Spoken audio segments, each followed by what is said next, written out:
আসসালামু আলাইকুম। আশা করছি সকলেই ভালো আছেন। তো আমার নতুন আরেকটি ভিডিওতে আপনাদের সবাইকে অভিনন্দন। ছাদে একটা টব নষ্ট ছিল, আপনারা জানেন যে প্যারা গাছের একটা টব ছিল সাদার মধ্যে। তো প্যারা গাছটা আপনার ছাদের গাছগুলো কি হয়, বৃষ্টি বা বাতাস আসলেই, এইদিকে বাতাস আসলে গাছগুলো পড়ে যায়, বাতাসে আর কি ফেলে দেয়। যার কারণে এই টব, প্যারা গাছের টবটা ভেঙে গেছিলো, একদম সম্পূর্ণ ভেঙে গেছিলো। পানি দিলে পানি ধরে রাখতে পারতেছিল না, যার কারণে প্যারা গাছটা দেখেন কেমন শুকনা শুকনো হয়ে গেছে। তো প্যারা গাছের টবটা চেঞ্জ করে দিলাম। আমাদের ডালিম গাছের টবটাও দেখেন এই যে ভেঙে গেছে, এই পড়তে পড়তে ভেঙে গেছে। তো ডালিম গাছের টবটাও ইনশাল্লাহ চেঞ্জ করে দিব, আরও কিছুদিন এটার মধ্যে থাকা যাবে। আর আমাদের ডালিম গাছটা নিয়ে যেহেতু কথা হইতেছে, মাশাল্লাহ দেখেন আমাদের গাছের ডালিম গাছটা অনেক ভালো একটা জাতের গাছ, যদিও ফল তেমন একটা ভালো না, কিন্তু গাছটা অনেক ভালো জাতের। আমরা ফল আশা করি না, আমরা আশা করি ছাদের সৌন্দর্য। তো এই দেখেন একটা ডালিম, মাশাল্লাহ কীরকম, এটা কিন্তু ম্যাচিওর হয়ে যেতেছে প্রায়। তো এই দেখেন আবার আরেক সাইজ, এই দেখেন আরেক সাইজ, তারপরে আবার এই যে দেখেন আরেক সাইজ, আবার দেখেন ওই যে আরেক সাইজ, কয় সাইজের ডালিম আছে। আবার এই দেখেন ফুল, তার মানে দেখেন এই যে এটা হচ্ছে প্রথম, তারপর এটা দ্বিতীয়, এটা তৃতীয়, চতুর্থ ফুল।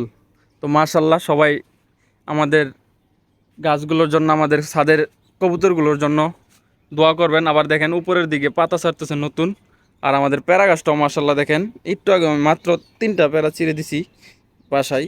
তো এই দেখেন প্যারা গাছটা, এই যে প্যারা পেকে হলুদ হয়ে যেতেছে, সরি প্যারা বলে লেবু, সরি লেবু, সবাই একটু ক্ষমার দৃষ্টি দেখবেন। তো এটা লেবু গাছটা।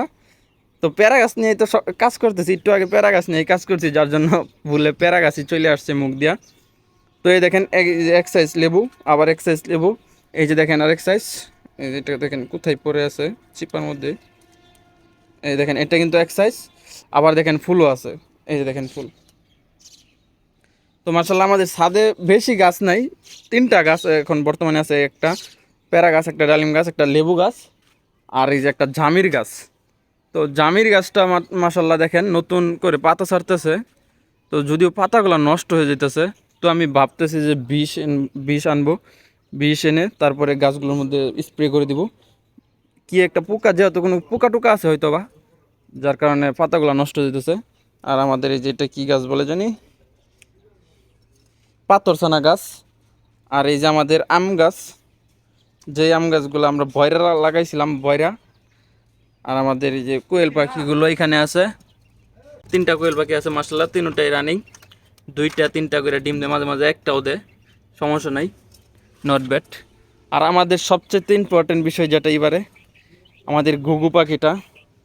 তো এই ঘুঘু পাখিটা কিন্তু আমি ছেড়ে দিছিলাম, তারপরে ছেড়ে দেওয়ার পরবর্তীতে ঘুঘু পাখিটার পাখার মধ্যে একটু ইঞ্জুরি আছে। যারা আমার রেগুলার ভিডিও দেখেন তারা জানেন যে একদিন আমি বলছিলাম। তো ইঞ্জুরিটা এখনও ভালো হয় নাই। আর ওর ফড়গুলাও ছোটো খাঁচার মধ্যে যেহেতু থাকে, ওর ফড়গুলাও নষ্ট হয়ে গেছে। তো ওকে আমি নতুন একটা খাঁচার মধ্যে শিফট করব।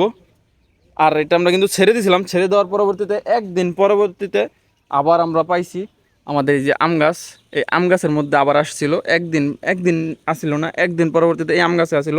তারপরে আম গাছ থেকে আমরা ধরছি, যেহেতু এটা উঠতে পারে না ভালোভাবে, তো এটা যে কোনো পাখির শিকার বা কোনো পশু প্রাণীর শিকার হয়ে যেতে পারে, যেমন বিড়াল টিড়াল অ্যাটাক করে নষ্ট করে ফেলতে পারে পাখিটা। তো আমি এটা সুস্থ করব, সম্পূর্ণ সুস্থ করে তারপর ইনশাল্লাহ আমি এটা আবার ছেড়ে দিব।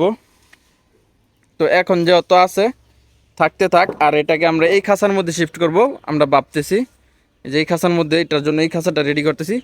আর হয়তো আপনারা বলতে পারেন যে কবুতর কোথায় ভাইয়া, ছাদ ফাঁকা, ওই যে দেখেন কবুতর কোথায়, সবগুলো কবুতর উপরে বসে আছে। আর আমাদের কিছু কবুতর, কিছু না, প্রায় 4-5 জোড়া কবুতর ডিম নষ্ট করছে।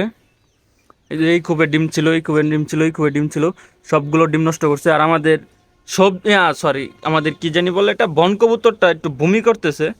তো এটার হয়তো বা কিমড়ির সমস্যা হয়েছে। এই দেখেন চিল পাখি, এটা চিল পাখি।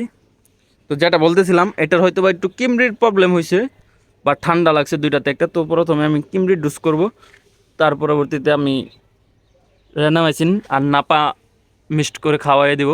আর এই দেখেন মাশাল্লাহ আমাদের এক জোড়া বাচ্চা হয়েছে, এটা আমি মাত্রই দেখলাম। কয়টা বাচ্চা হয়েছে আমি জানি না, মাত্রই দেখলাম আমি, একটা না এক জোড়া বলতে পারি না। আর এই যে আমাদের দেখেন কতগুলো ডিম নষ্ট হয়েছে, এগুলো কিন্তু ভালো ডিম, মানে ভালো ডিম বলতে নষ্ট আর কি, কবুতরের ডিম নষ্ট। তো এগুলো আপনাদেরকে দেখানোর জন্য আমি রেখে দিছিলাম। তো এগুলো আমি ফেলে দিব এখন, 3টা ডিম রেখে দিছিলাম। তো এখন থেকে রেগুলার ভিডিও আসবে ইনশাল্লাহ। সকলেই আমাদের সাথেই থাকবেন এবং আমাদের জন্য দোয়া করবেন, এবং যারা নতুন তারা অবশ্যই আমাদের চ্যানেলটি সাবস্ক্রাইব করে দিবেন।